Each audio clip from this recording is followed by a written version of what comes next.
بسم اللہ الرحمن الرحیم والصلاة والسلام علی سید المرسلین۔ محترم بزرگوں، عزیزوں، اللہ تبارک و تعالیٰ نے دنیا کی ہر چیز کو انسانوں کی خدمت میں لگایا اور انسانوں سے یہ مطالبہ کیا کہ تم ہماری اطاعت میں اور ہماری باتوں کو ماننے میں لگ جاؤ۔ اب چونکہ ہر چیز کی انسان کو ضرورت ہے، اس لیے اللہ تعالیٰ نے دنیا میں موجود تمام چیزوں کو انسان کے تابع کرنے کے طریقے ہی بتائے، کون سی چیز انسان کے تابع ہوگی۔ حتیٰ کہ انسان اگر جانوروں کو پالتا ہے تو ان کو تابع کرنے کا کیا طریقہ ہے۔ معاشرے میں چند لوگوں کے درمیان رہتا ہے تو ان لوگوں کو اپنے تابع کرنے کا کیا طریقہ ہے۔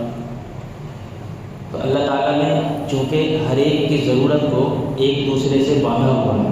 ایک مکان بنتا ہے، انسان کے پاس مکان بنوانے کے لیے پیسے ہیں، لیکن صرف اس پیسے سے وہ مکان نہیں بنا سکتا، بلکہ اس کے لیے اس مکان کے میٹیریل کو اکٹھا کرنے کے لیے دکانوں پر جانا پڑے گا، کہیں سے اس کو اینٹیں اٹھانی ہوں گی، کہیں سے اس کو بجری بجٹ اور سیمنٹ اٹھانا ہوگا، کہیں سے اس کو ریتا لینا ہوگا، کہیں سے اس کو سریا لینا ہوگا، پھر اس سریے کو تیار کر کے بھیم وغیرہ پلک وغیرہ بنانے کے لیے افراد چاہیے ہوں گے، مزدوری گارا بنا کر اوپر پہنچانے والے افراد چاہیے، اینٹوں کو ایک جگہ لگا کر عمارت کھڑی کرنے والے معمار چاہیے۔ تو بہرحال انسان کے اپنے پیسے سے کچھ نہیں ہوگا جبکہ اس پیسے کے ذریعے سے لوگوں کی خدمتیں حاصل نہ کریں۔ تو یوں اللہ تعالیٰ نے ہر ایک کی ضرورت کو ہر ایک سے باندھا ہوا ہے۔ بعض دفعہ یہ خدمتیں انسان فری میں کر دیتا ہے اور بعض دفعہ انسان یہ خدمت دیتا ہے لیکن اس کا معاوضہ وصول کرتا ہے، لیکن بہرحال ہے وہ خدمت بھی۔ انسان کے پاس پیسے ہیں لیکن چند لوگوں نے یہ طے کر لیا ہے کہ ہمیں اس کا کام نہیں کرنا، کیونکہ یہ وقت پر معاوضہ نہیں دیتا، اس لیے ہمیں اس کا کام نہیں کرنا۔ اب وہ پیسے کی بڑی رقم کو لے کر ادھر ادھر پھرے گا لیکن کام کرنے والے افراد اس کو نہیں ملیں گے۔ کیوں؟ اس لیے کہ انہیں خدمت کرنے والوں کا دل نہیں جیتا اس نے۔ یہاں دل جیتنے کا طریقہ کیا تھا؟ وقت پر مزدوری عطا کرنا، سامان دینے والوں کا وقت پر پیمنٹ کرنا، یہاں دل جیتنے کا طریقہ یہ تھا۔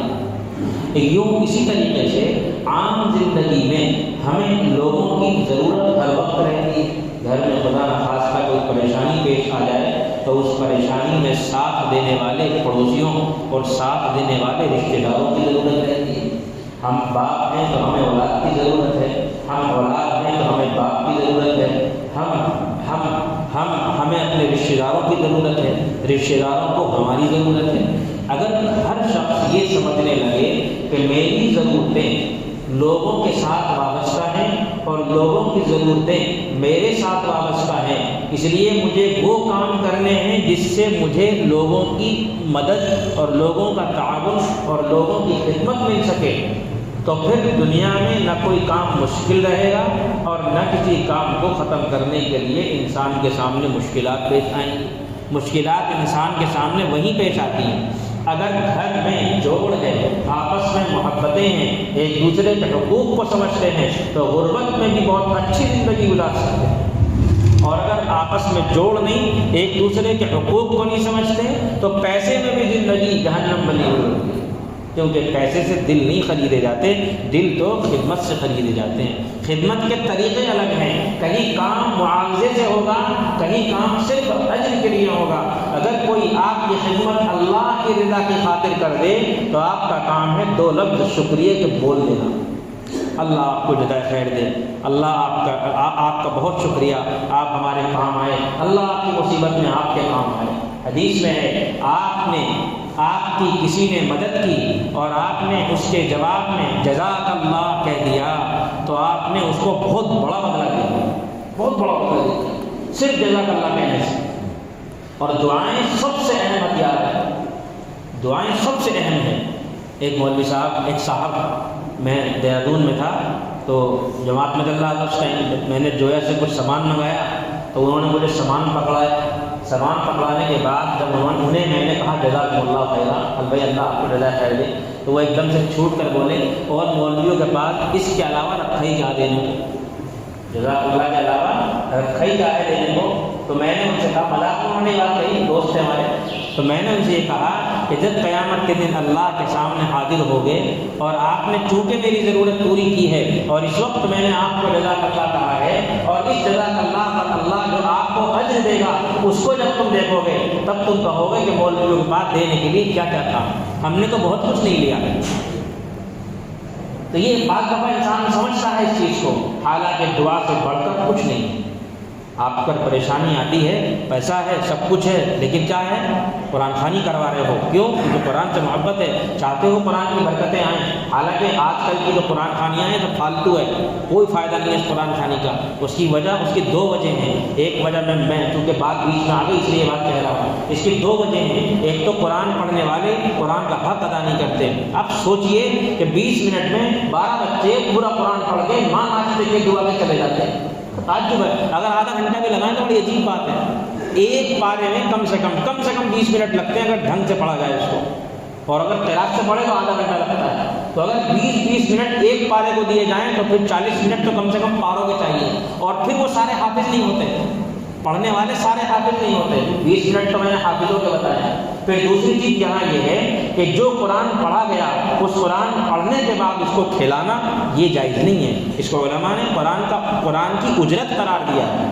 آپ کو دعوت کرنی ہے، اللہ کے نیک بندے ہیں، طلبہ طالب علم قرآن سیکھنے والے اللہ کے خاص ہیں، یوں ہی بلائیے ان کو، گھر میں ان کے قدم رکھوائیے، ان کو ناشتہ کرائیے، ان کو کھانا کھلائیے، ان کے جا کر ان کو آئس کریم کھلا دیجیے، ان کو چاکلیٹ کھلا دیجیے، بہت سی چیزیں بچوں کو نہیں ملتی، اس طریقے سے ان کی برکتیں لیجیے۔ بہرحال آپ تو قرآن خوانی کرواتے ہیں وہ برکت کے لیے کرواتے ہیں، دعا کے لیے کرواتے ہیں۔ گھر میں کوئی پریشانی آئی، امام صاحب سے آپ دعا کرا رہے ہیں، تو یہ دعائیں ہمارے لیے بہت بڑا ہتھیار ہے، لیکن ایک دوسرے کے کام آنے سے، ایک دوسرے کی مدد کرنے سے، ایک دوسرے کا تعاون کرنے سے جب انسان کو دعا ملتی ہے تو اس دعا کی برکت الگ ہی ہوتی ہے۔ میں دکھ میں ہوں، مجھ پر پریشانی ہے، ہر طرف سے ہاتھ کھینچ چکے ہیں، کوئی میری مدد کے لیے تیار نہیں ہے، ایسے وقت میں آپ آئے، آپ نے آ کر مجھ سے کہا کہ مولانا آپ کو کوئی پریشانی ہے، میں نے سنا ہے، یہ لیجیے، میری رقم کی پریشانی ہے تو رقم دے دی، جتنا بھی اپنی حیثیت تھی، ضروری نہیں مان لیجیے مجھے 1 لاکھ کی ضرورت ہے، آپ 1 لاکھ دیں گے تبھی میری ضرورت پوری ہوگی۔ آپ نے اپنی طاقت کے، اپنی حیثیت کے حساب سے میرا تعاون کر دیا۔ ایسے وقت میں اس 1000 100 500 روپے کا جو سہارا ہے یہ میری ضرورت کو تو پورا نہیں کرے گا، لیکن ایک مومن کی تکلیف میں آپ نے شرکت کی اور اس تکلیف میں آپ میرے معاون بنے، اس تکلیف کا احساس مجھے ہے، اس لیے جس درجے کی تکلیف ہوگی اسی درجے کی دعا آپ کے لیے نکلے گی۔ یہ ہے مدد لینا، یہ ہے دعائیں لینا۔ اس لیے میرا عزیزو، مجھے جو بات عرض کرنی ہے، اللہ نے ہماری ضرورتوں کو ایک دوسرے سے جوڑا ہوا ہے، اس لیے ضرورت مندوں کے پاس جا کر ان کی ضرورتوں کو سمجھو اور ان کی ضرورتوں کو پورا کرو۔ جس طریقے سے مدد کرنے کی ضرورت ہے اس طریقے سے مدد کرو۔ کسی کو پیسے کی ضرورت ہے، صدقے کی شکل میں اس کو دے دو، صدقے کی شکل میں نہیں دینا چاہتے قرضے کی شکل میں اس کو دے دو۔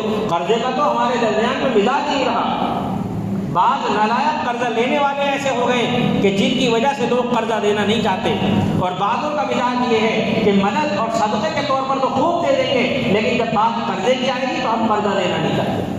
حالانکہ بہت سے باغیرت لوگ ایسے ہوتے ہیں جو صدقہ نہیں لینا چاہتے لیکن قرضہ لینا چاہتے ہیں۔ اگر آپ 10,000 روپے کی رقم صدقہ دے سکتے ہیں تو آپ 10,000 روپے کی رقم صدقہ نہ دے کر قرضہ دے دیں۔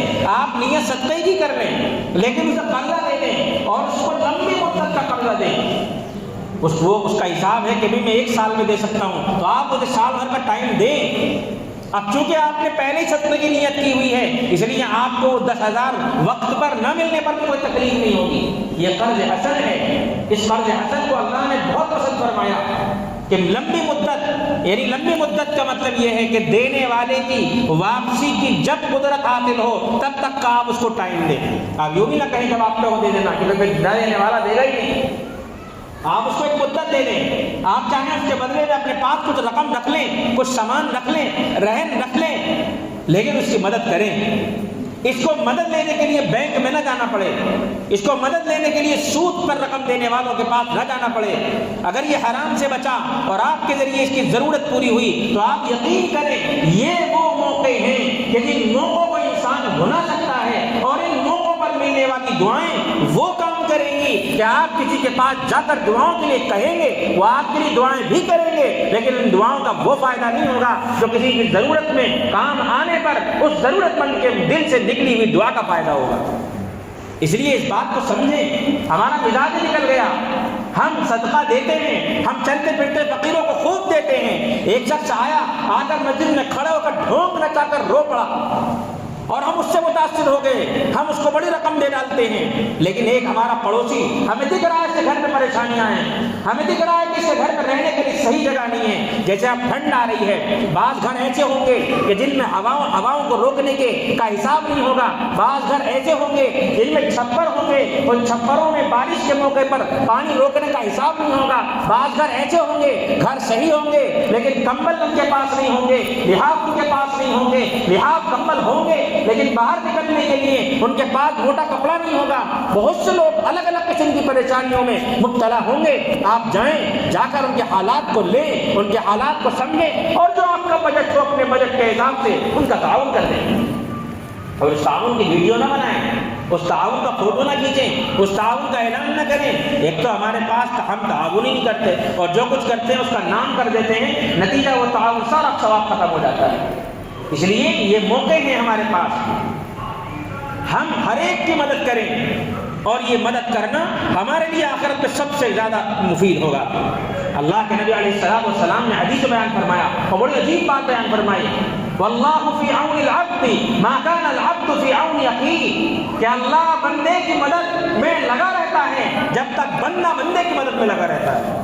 آپ سوچیں، آپ میری مدد کریں گے تو اللہ آپ کی مدد کرے گا، تو میری مدد کرنے والے آپ کمزور ہیں لیکن آپ کی مدد کرنے والا اللہ سب سے بڑا طاقتور ہے۔ میری مدد کرنے والے آپ کے خزانے ختم ہو سکتے ہیں لیکن آپ کی مدد کرنے والا اللہ اس کے خزانے کبھی ختم نہیں ہو سکتے۔ اس لیے مدد میں لگے لوگوں کی۔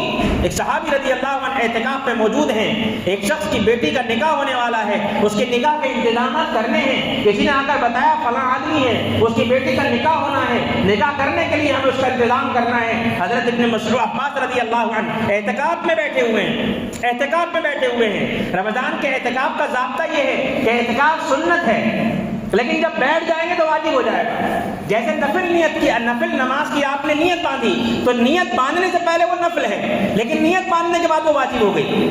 اب واجب ہو گئی، اگر بیچ میں نماز توڑی جاتی ہے تو قضا کرنی پڑے گی۔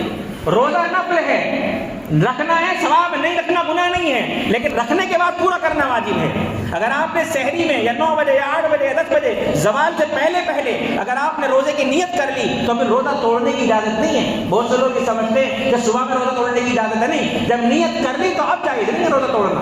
اگر توڑ دیا تو اس روزے کی قضا کرنی پڑے گی، نیت جب روزے کی کر لی تو ایسی نفل شروع کرنے کے بعد اعتکاف بھی واجب ہو جاتا ہے۔ لیکن جب ان کی مدد کا وقت آیا تو وہ پیسے اکٹھے کیے اور اسے دینے کے لیے جب بھیجنے لگے تو انہوں نے بلایا ادھر آؤ۔ اس سے کہا کہ رکو، ہم نے اپنے بھائی کے ساتھ انصاف نہیں کیا، اگر ہم اس بھائی کو رقم دے دیں گے وہ بازار جائے گا، سامان خریدے گا، ادھر ادھر جائے گا، اس کی نفلوں کا، اس کی نمازوں کا، اس کے ذکر و اذکار کا، اس کی دعاؤں کا ٹائم بازار میں لگے گا۔ لہذا ہمارا کام یہ ہے کہ ہم اس کو عبادت میں لگا رہنے دیں، ہم اس کو دعاؤں میں لگا رہنے دیں، ہم خود جا کر اس کے لیے سامان خریدتے ہیں تاکہ وہ عبادت میں، اس کی عبادت میں کوئی خلل نہ ہو۔ مسجد سے نکل گئے، اعتکاف توڑ دیا۔ کسی نے عرض کیا حضرت آپ اعتکاف میں تھے؟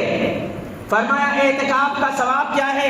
اعتکاف کا ثواب یہ ہے کہ ایک دن کا اعتکاف، میرے نبی نے فرمایا صلی اللہ علیہ وسلم کہ ایک دن کا اعتکاف انسان کے اور جہنم کے درمیان اتنی دوری کر دیتا ہے جتنا آسمان اور زمین کے درمیان دوری ہے۔ جہنم کو اور انسان کے درمیان ایک دن کا اعتکاف اتنی دوری کر دیتا ہے۔ لیکن میرے نبی نے فرمایا کہ ایک مسلمان کی مدد کے لیے نکلنا اس کے لیے 10 سال کے اعتکاف سے بہتر ہے۔ سوچیں آپ، ایک مسلمان کی مدد کے لیے نکلنا 10 سال کے اعتکاف سے افضل ہے۔ یہ ایک دن کا اعتکاف توڑوں گا، ایک دن کی قضا کر لوں گا، لیکن میرے اس ایک دن کے اعتکاف توڑنے سے 10 سال کے اعتکاف کا ثواب مل رہا ہے۔ یہ اہمیت تھی صحابہ کی نگاہوں میں مسلمان کی مدد کرنے کی۔ اس لیے مسلمان ضرورت مند ہے، اس کی مدد کرو۔ مسلمان قرض دار ہے، مقروض ہے، اس کا قرضہ اترواؤ اپنے صدقات کے ذریعے، اپنی زکوٰۃ کے ذریعے، اپنی امداد کے ذریعے۔ اس سے کہنا بھی ضروری نہیں کہ صدقہ ہے یہ، اس سے کہنا بھی ضروری نہیں کہ زکوٰۃ ہے، آپ کہہ رہے اس سے ہدیہ ہے، اتنی بھی اجازت شریعت دیتی ہے۔ آپ زکوٰۃ ادا کر رہے ہیں لیکن اس سے کہہ رہے ہیں بھی آپ کے لیے ہدیہ ہے، جو آپ اس سے قرضہ اتار دو۔ وہ کہتا ہے میں آپ کو کب واپس کروں؟ بھائی واپس کرنا ضروری نہیں ہے، لیکن اگر وہ اصرار کرتا ہے تو آپ اس سے کہتے ہو کب واپس کر سکتے ہو؟ وہ کہتا ہے کہ 1 سال کا ٹائم دے دو، کہ ٹھیک 1 سال کا ٹائم دے دیتے ہیں، کیونکہ اگر آپ اسے قرضے کی شکل میں دیتے ہیں تو وہ مانگنے کا عادی بھی نہیں ہوگا، اگر آپ اسے ویسے دیتے ہیں تو ہو سکتا ہے اس کی عادت پڑ جائے مانگنے کی۔ بہرحال مدد کرنا سیکھو، مدد کرنا سیکھو، مدد کرنے پر اللہ کی مدد ملتی ہے، اور خاموش گھر بیٹھنے سے کچھ نہیں ملا کرتا۔ ہم سب خاموش اللہ کی مدد لے سکتے ہیں دوسروں کی مدد کرنے کے ذریعے، اس لیے اعمال بھی کریں، نماز بھی پڑھیں، زکوٰۃ بھی دیں، حج بھی کریں، صدقہ بھی کریں اور عمرہ بھی کریں، سارے کام کریں، اور ساتھ میں پڑوسیوں کی، رشتہ داروں کی، ماں باپ کی مال کے ذریعے، خدمت کے ذریعے، قدم کے ذریعے، ہر ذریعے سے خدمت کر کے مدد کریں۔ اس مدد پر اللہ کی طرف سے جو مدد ملے گی اس کا آپ اندازہ نہیں لگا سکتے۔ اللہ تعالی ہم سب کے لیے ہر نیک کام کو آسان فرمائے، اور اللہ تعالی ہم سب کی ہر شر سے حفاظت فرمائے۔ وآخر دعوانا الحمدللہ۔